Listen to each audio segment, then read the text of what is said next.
City Council na nakasuporta sa ating executive branch sa panguna ng ating alkalde. Binuksan din po natin ang ating opisina para ipaglaban ang mga sektor ng lipunan na siyang nagnanais na mapakinggan.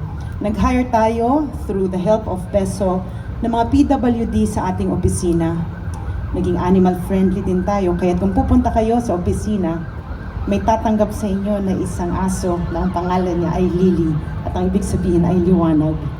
Alam nyo, itong experience ko bilang Vice Mayor ng ating alkalde, isang eye-opener po yan sa akin at sa aking buhay, na habang narito ko sa mundong ibabaw, ipaglalaban ko ang boses ng mga Manileño at hanggang sa dulo, ako po ay susuporta sa ating alkalde.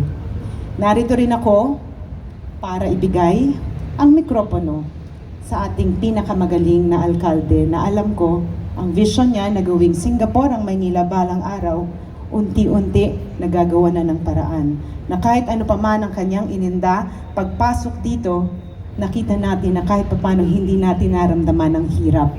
Kaya ibibigay ko na po ang mikropono sa para sa akin, pinakamagaling na alkalde ng buong Pilipinas.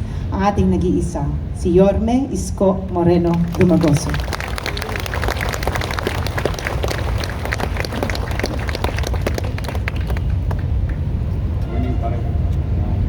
Maraming salamat, Madam Vice Mayor. Palakpakan po natin ang pinakamagandang Vice Mayor sa buong Pilipinas.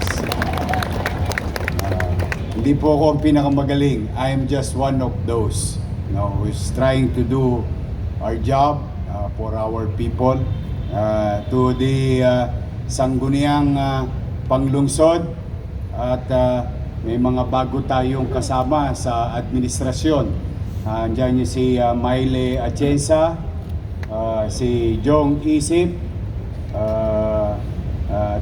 Karen Alibarbar, Jeff Lau, at Papo Goso. Nadagdagan tayo ng 5 konsehal sa ating mga kasama sa pagtataguyod